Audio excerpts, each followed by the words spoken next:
Straight talk from Israel. You're listening to Israel News Talk Radio.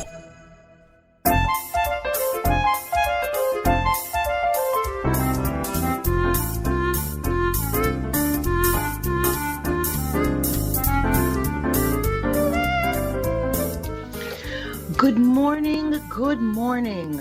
My name is Andrea Simintov, and you are listening to Pull Up a Chair on IsraelNewsTalkRadio.com. Leave your computer open all day, and you'll get the goods. You'll hear the skinny on what's going down here in Eretz Yisrael. Before we get started today, I want to say good morning, good evening. Wow, it is late at night. To those listening in from the U.S. and Canada, wow, it's late. Here you're having a big heat wave on the East Coast. Okay, Boker Tov, Eretz Yisrael. Very happy that you're listening in. Australia's with us today. Also Austria. I haven't seen you in a while. Kenya, Nigeria, Ghana. You know that I really have a soft spot for all of Africa. And where's my South Africa today? Not here. Listening in also is New Zealand, Mexico, and Vietnam. It is an honor. Okay, on today's show, we're going to be talking about the Korachs among us. Those of you who don't know about the Parsha of Korach, quickly during the first break, open up your Chumashim, your Torahs, and read it. It is important. It is so relevant today. Anybody who does not believe in the relevance of the Torah and how it applies to us today has got to be blind or very unspiritually woke, because I got to tell you, the way it parallels our lives. Let's also see a lot going on. My friends in the States, I'm really proud of you for listening in, and also in Canada, and also anybody, any Jew who's listening to this show from outside of Israel. God bless you just a little extra, because you're willing to at least minimally take off the blinders and hear a different truth, relate to a different truth, perhaps even embrace a higher understanding of what our roles are as Jews in this massive, pulsating, and not kind to us world. My name is Andrea Simintov, and don't go away. Get into the chat room. Let me know where you're listening in from. And guess what? I'll see you on the other side.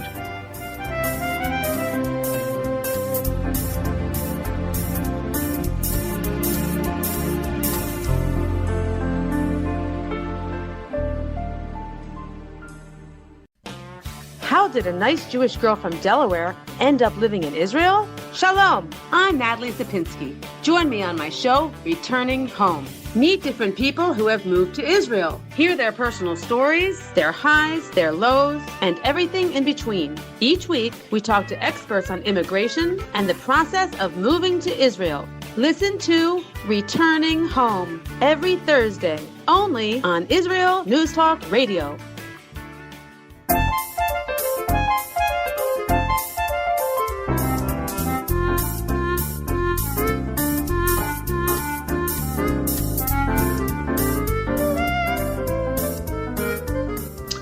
And we're back. Andrea Simintov, pull up a chair on IsraelNewsTalkRadio.com. Don't go anywhere else. So I wanted to just tell you, you know what? We're all over the place. I was in a funk. I've been kind of feeling down, but that is really antithetical to my personality. I don't do down. And I did the review. You know, things are good. My children are well. My marriage is pretty darn okay. I'm making the mortgage each month by the skin of my teeth. Everything is good, good, good. And yet there was a funk. And sometimes when we go into these funky things, it can really affect a couple. And I saw my husband's also in a funk. I thought, oh my gosh, we're not all right. And I said to him this morning, you know, what's going on? Why am I feeling this malaise? And he, who really is far more connected to the holiness in this world, much more than me. So he really took a step down when he married me. But anyway, he said to me that he feels that it's almost a sadness, a bleakness for us, over this I don't even know if it's new, what this is, this government that's emerging. And I said to him, but I also feel it. I feel very sad about it. I feel very despondent.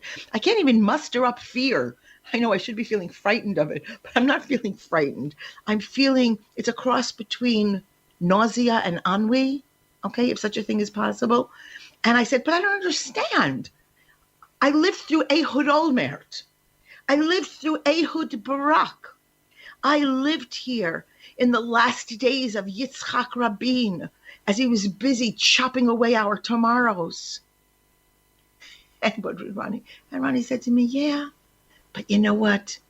None of those characters were as smarmy as this new cast of characters.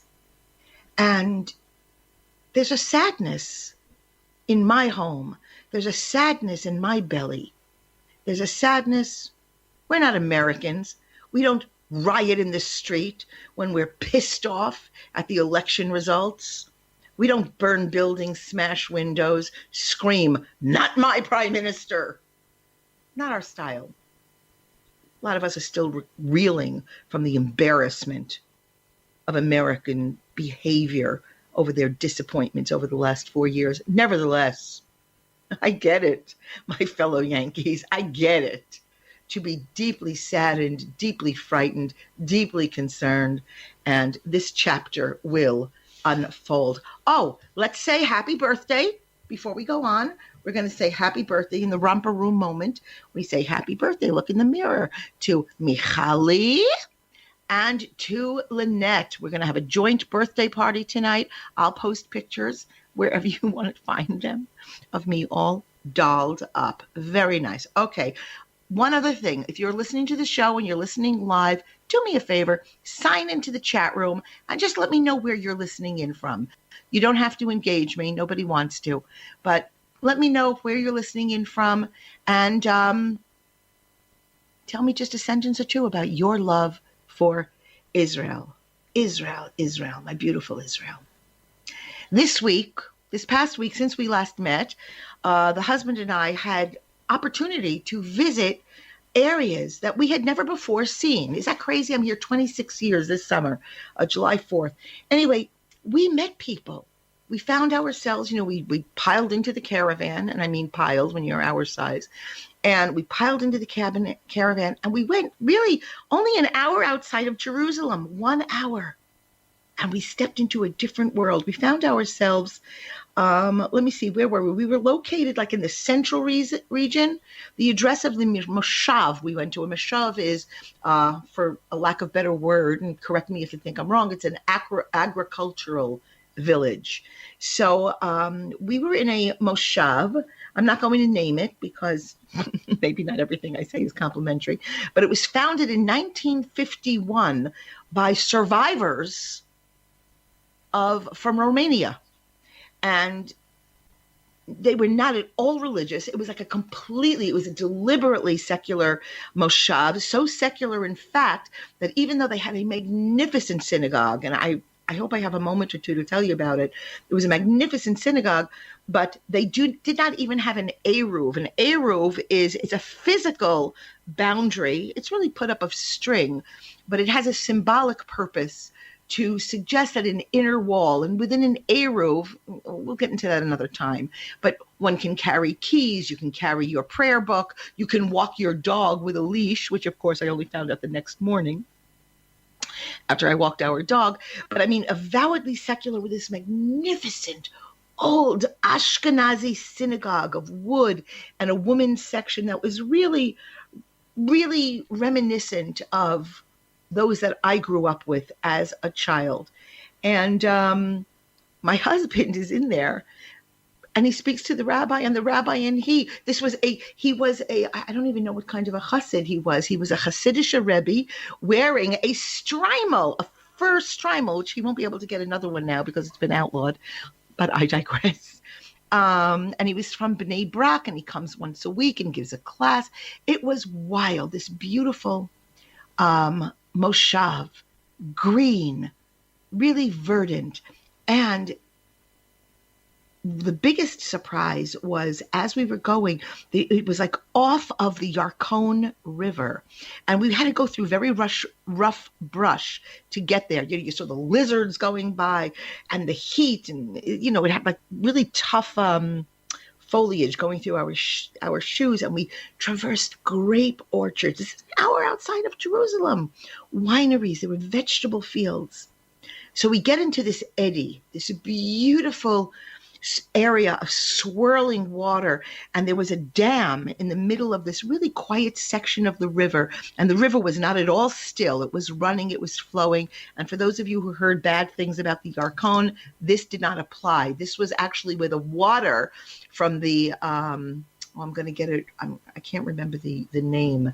Mikorot, that's it. The Mikorot Water Company, which supplies all the fresh water to the Israeli faucets. This was the source where we were. And anyway, we were playing, and very few people. We were there on a Sunday. We went to the water. Never go anywhere in Israel on a Friday.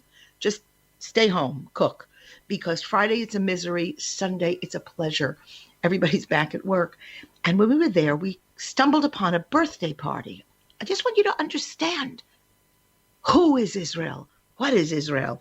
And it was a birthday party, a family, maybe 10, 12 celebrants celebrating the 80th birthday of their matriarch. She was American-born. I heard her speaking. I knew right away she was from Queens. Hello, sister. And she, at one point, she jumped into the water. They had the kind of that rope. It has a name, a rope and they have like a thing across it, and you jump in, and you see young kids doing it. You see young kids in foreign countries jumping into waterfalls. This 80-year-old woman, everybody was clapping and going, go Safta, go Safta. And she jumped, and she went under the water. And when she came out, she burst out in tears. But you really understood the tears of laughter. She was vibrant and she was alive. And in the water, all of us covered up to our neck. I was very dressed, not so much for modesty purposes, but because I have an innate fear of nature. I don't want to feel fish. I was wearing shoes in the water. I don't want to feel sand. Anyway, we were talking, and this gal, born in Queens, her husband, he must be 1 year younger than God, because he was in the Stern Gang. He was not there. Do your history. Understand the birth pangs of this glorious modern state of Israel, and shake as you read about the Stern Gang. He was in the Stern Gang. He was a commander in the Six-Day War. Commander. So let's understand the age. 1967. And she is the mother of 10 glorious children. She's seeing the fruits of her labor, but that wasn't even the most glorious part of Shirley's birthday. I asked her, where do you live? And she said to me, I live in Beit Hanina. I said, come again? What? I thought maybe she's senile. Beit Hanina. Beit Hanina is a small Arab city located between, Ramot, parts of Jerusalem, Pisgat Zev, Neve Yaakov. It's an Arab city. And she lives in one building with 6 other families in our country. And I shook. And I thought to myself, magnificent Israelis, vibrant Israelis, glorious, fun Israelis. They are to be admired. And more than anything else, respect them. We're keeping it for you. Okay. Anything else I wanted to tell you? Beautiful. Oh, yeah. I got lost yesterday. Another corner of Israel. I was driving to the beach, to my favorite beach in Palamachim. And I have a friend, dear Hannah. Hannah listens to this program. Hannah gives me a lot of my ideas. Hannah is to be admired in every corner of her life. And she said to me, I live near there. I live on a farm. Come visit me. Well, I never have the time. I never go visit her. I got lost. I think I was by Hannah's farm. All right. Because I needed gas. And I found out you cannot get gas on a moshav if you don't have a chip. But anyway, I got lost in this beautiful area. You would never have seen it. You wouldn't have seen it from the road. And again, farm stands, antique shops, vegetable stores, fields, cows, horses. In my Israel, hidden behind the beach, and also sandwiched between the beach and the Iron Dome protective system. My name is Andrea Simantov. You're listening to Pull Up a Chair. I'll see you on the other side.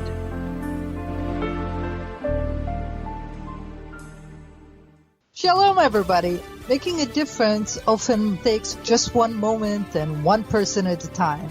I am Eerily Benny Davis, your show host on Israel News Talk Radios from Jerusalem with love.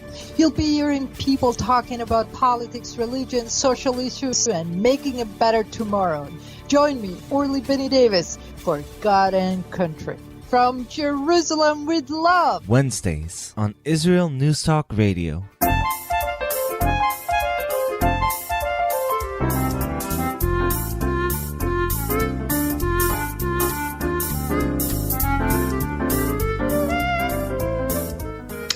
And we're back. Andrea Simantov on Pull Up a Chair, IsraelNewsTalkRadio.com. I was talking with the producer, the engineer in between, and I was saying, he said, I see why you're happy because you got lost. And I like getting lost because sometimes getting lost is exactly the way one gets found. And I really did love it. So, and during the break, we were talking about once I got lost. I kid you not. I got lost in Larnaca. Okay, Larnaca is a city in Cyprus. I was going there. It had to do with passport issues. I had to leave to renew my visa and come back. I did not want to leave Eretz Israel. So I went to the closest place I could go on like a $72 budget. And I went eeny, meeny, miny, mo. I ended up in Larnaca. And I just want to tell you something.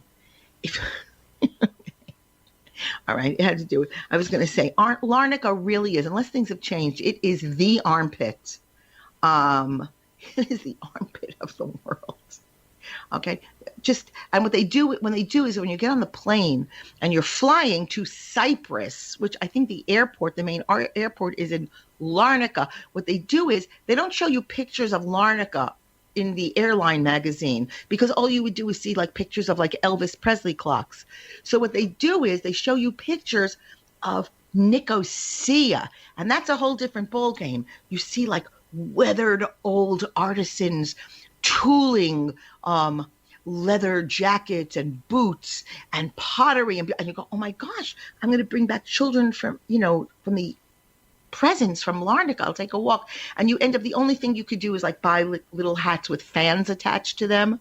And again, Elvis Presley clocks. So again, when you're making up your list, scratch off Larnaca. And if anybody here is listening in from Larnaca, I apologize. I don't apologize. Okay. I have other Larnaca observations. I'm not going to make them down because I'll lose the show. Okay, so came across something which I liked. I follow the articles of a mysterious writer. I happen to know who she is, but a mysterious writer, and she calls herself the Judean Rose. And she pulls no punches when it comes to talking about American Jewry and what is happening to them as they're well, let me say it better. What is happening to us?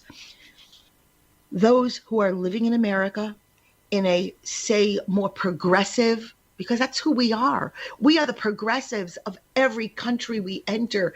Every arena that embraces Jews knows that they're going to get a taste of American Jewish openness, Jewish fairness to others, but very often not fairness to ourselves. And she talks about the steady diet of anti-Israel propaganda that has indeed had an effect on American Jewry. I have to tell you, something she wrote reminded me years ago after I had moved to Israel, and we were going through one of our episodes with our recalcitrant brothers, and we were hiding in bomb shelters. A Jewish friend, a dear Jewish friend, very, very involved in his reform movement, said to me, well, you know, you sort of can understand them after you stole their land. I mean, how should they feel? You stole their land. You took it away from the Palestinians. And I remember I didn't have the dialogue. I didn't have the language. I didn't have the ability to overcome my shock. What I would have said, like, what are you saying? What are you even talking about? But how could he know that there has been a continuous presence in this land of Israel? That he most likely has great, great, great grandparents buried in Har Hazetim, the Mount of Olives. And this Judean rose brings up the fairness of the Jewish thought that says, well, you know, there's sadness on both sides. Palestinian mothers are feeling the same thing as you. Both sides are suffering. And again, she tripped, and I said, we are under siege. We are being bombarded. They are sending in the rockets. It is always unprovoked. It is always into heavily populated areas.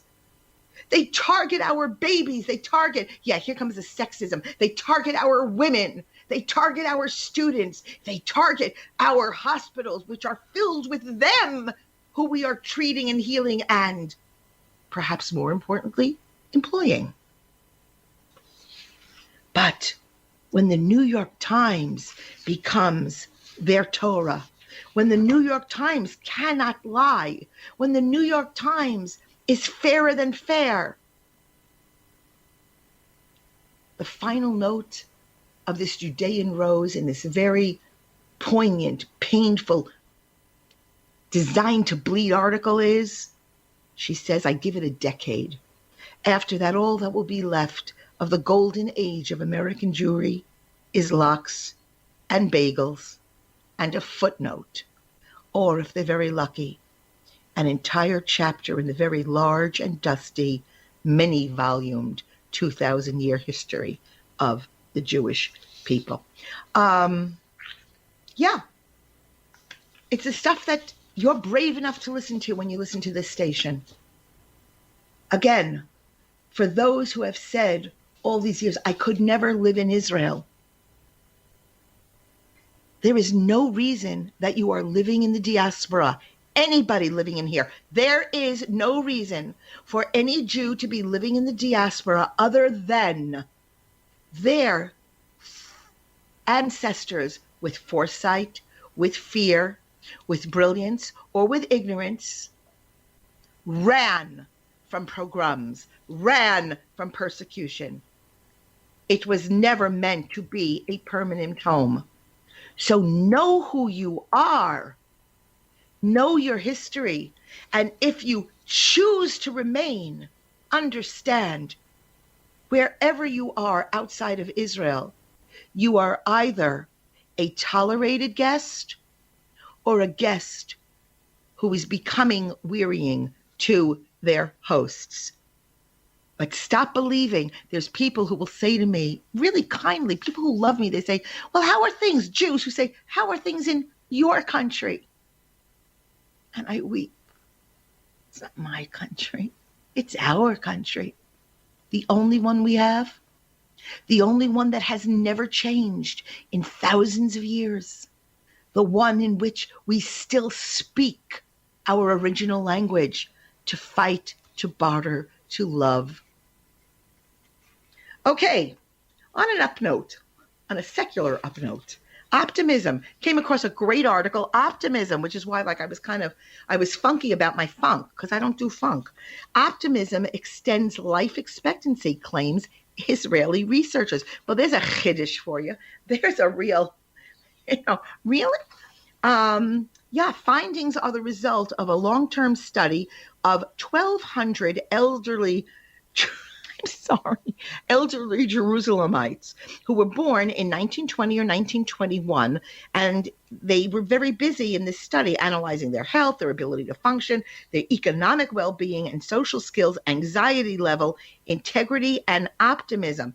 This is wild. This study really jumped out at me because, a lot of people I know in Israel really, they avoid Jerusalem. They say, oh, it's so bleak, it's so dank, it's so dark. And apparently they're saying that Jerusalem is a kind of upbeat place.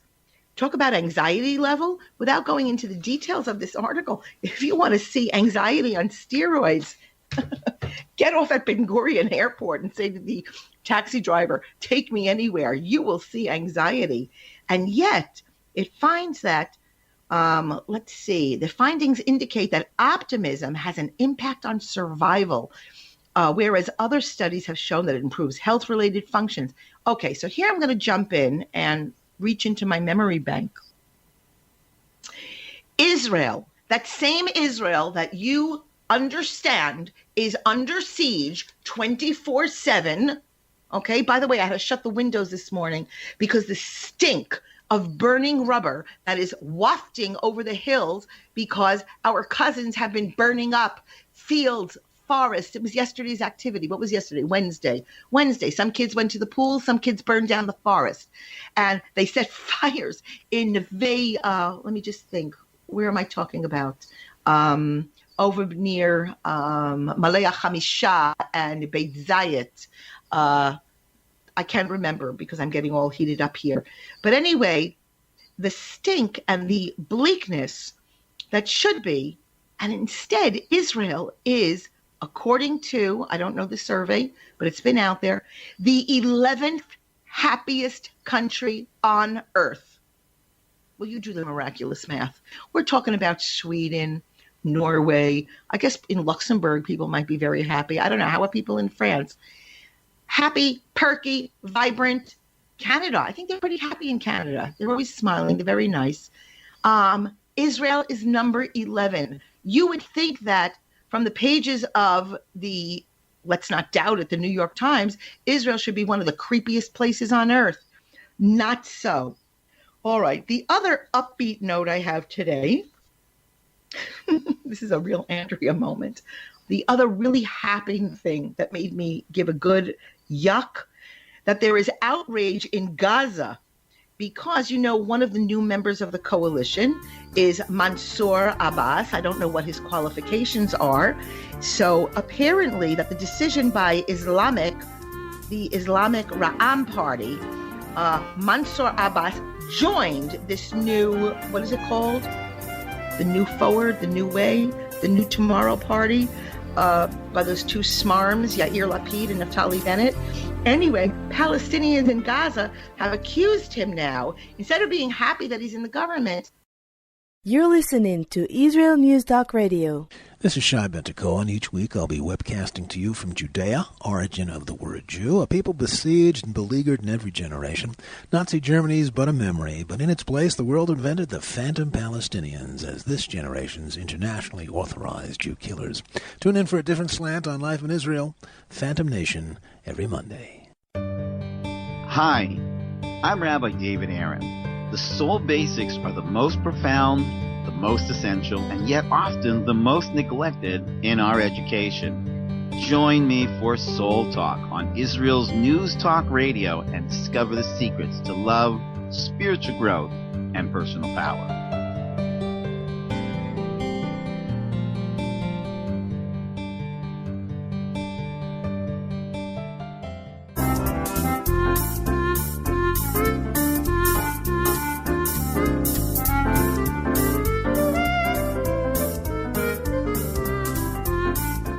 Okay, we're back. This is the Devar Torah section. My name is Andrea Simmental, Philippa Chair, IsraelNewsTalkRadio.com.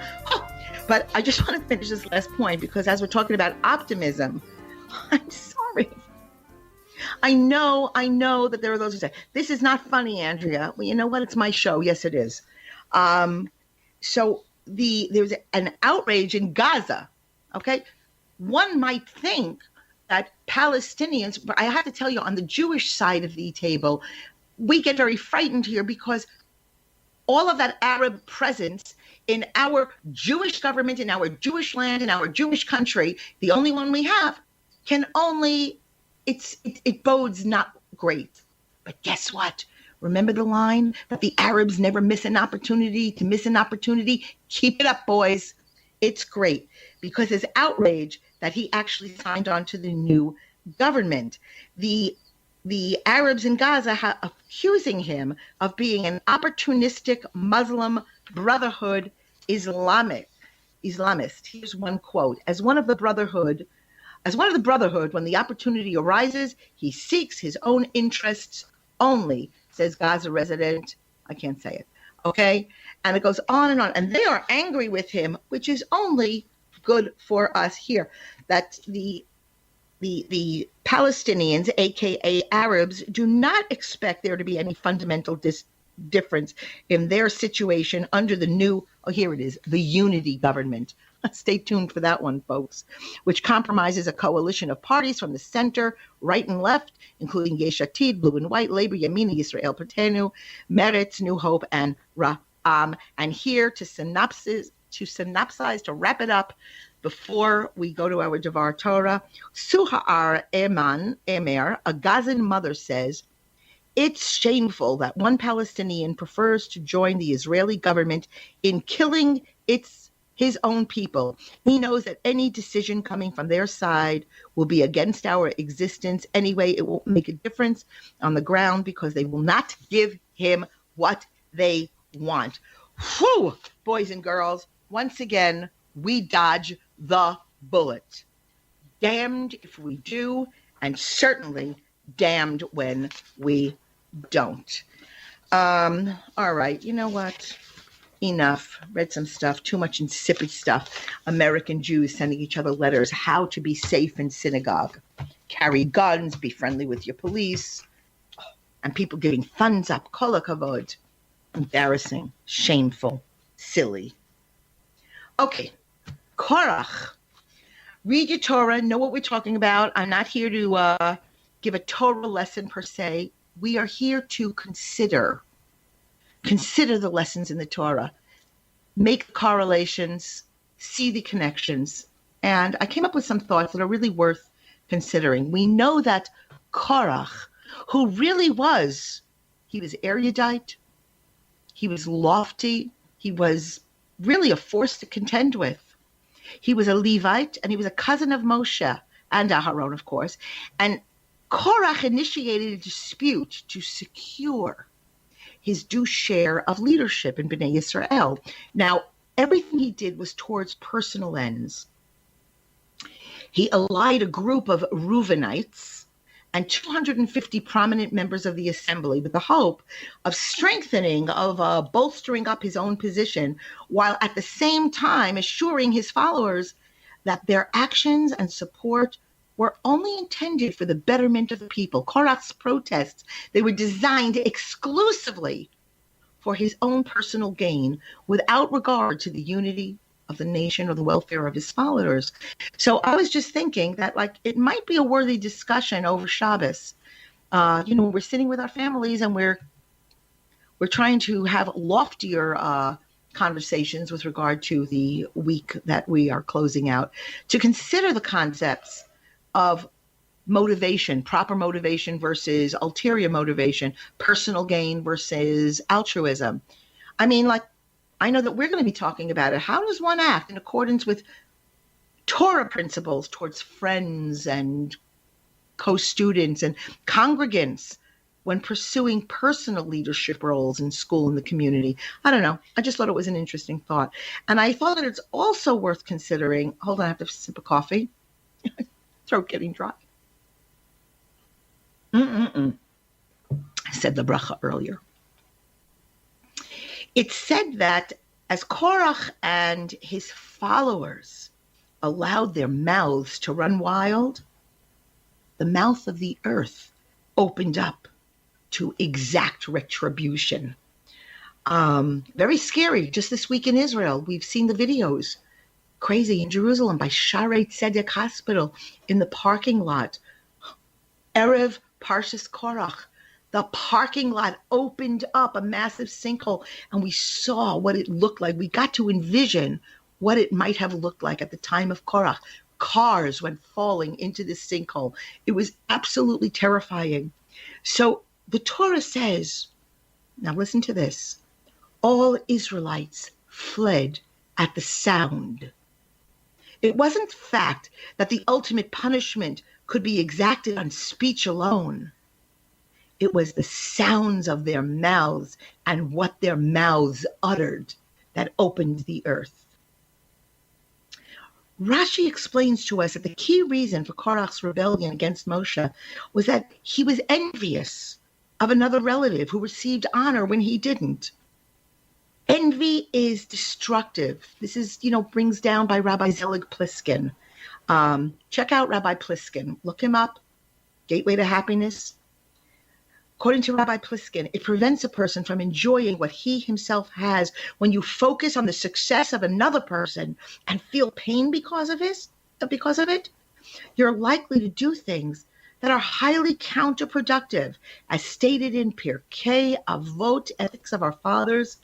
Envy, along with lust and glory, totally destroys a person, or totally destroys a person. So in this book of Bamidbar, all right, tragedy, followed by tragedy. We here in Israel, we in the world, the Jews, are we not finding tragedy against tragedy? Crawling our way up out of the hell of COVID. And some listening to this show are still living in lands that are enveloped with that scourge. The most terrible things, the tragedy in Meron, the tragedy of the collapsing risers in Givat Zev. One tragedy after another, and in Bamidbar, the unwarranted complaints of the people regarding food in the desert, the false reports, we talked about this last week, regarding the land of Israel that was discussed, punishment, plague, disaster. This week's Parsha describes this crazy rebellion of Korach and his cohorts against Moshe and the supremacy of Torah within Jewish society. It seems like there's like this kind of a latent death wish within Jewish society. What is it about Jews? We cannot free ourselves from repeating these terrible mistakes over and over again. The generation of the desert, they saw miracles. They saw God's presence. They were so great. They were worthy, if not to directly hear his voice, to observe his presence on a regular basis. And yet, what? They're still constantly complaining. It escalates, and not just defiance, rebellion, violence against one another. It really is kind of a form of regret on the part of many Jews in the desert to have accepted the Torah, carte blanche, na'aseh v'nishma. You give it, we will listen. This group did not intend to be the chosen people. What are they crying? Let us return to Egypt. Weren't there enough graves there? We want to be like other people. Oh, boys and girls, it's a situation. It just repeats itself every generation in Jewish life. I'm American first and Jewish second. I got a secret. You're the only one whispering that because your neighbors aren't.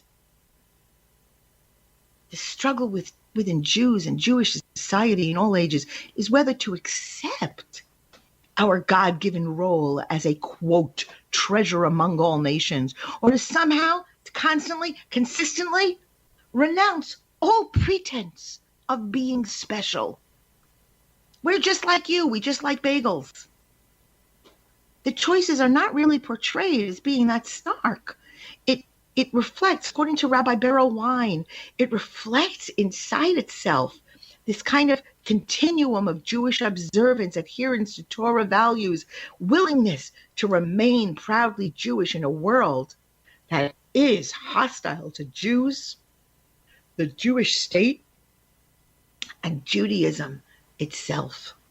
Korach, he wraps his personal animosity towards Moshe and his frustration of not achieving the recognition that he feels he himself is due And how does he wrap it? In a cloak of holiness, a cloak of altruism. Hypocrisy? Enough of that around, especially among those who are very busy judging others. I love this line from Rabbi Wein. Self-righteousness gives righteousness a bad name. The claims of Korach, which he speaks in the name of democracy. All people are holy and worthy of leadership. Everyone can be a leader. Everyone can be a prime minister. They resound classically correct, classically fair, classically, politically very okay. They're hard to argue against, especially today. Yeah, then and now. And certainly, there's a kind of a public resonance and appeal. You know what the problem is with Korach's appeal? Basically, his words are fraudulent. Moshe's stature was determined not by people, by God.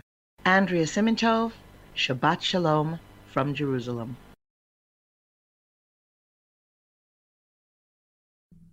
Israel News Talk Radio's chat room. Just click the orange button at the top of the israelnewstalkradio.home page, log in as yourself or an anonymous guest, and join in on the fun. You'll meet other listeners from all over the world who listen to Israel News Talk Radio, and you can make new friends.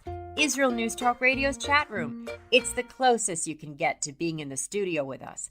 We love listening to Israel News Talk Radio.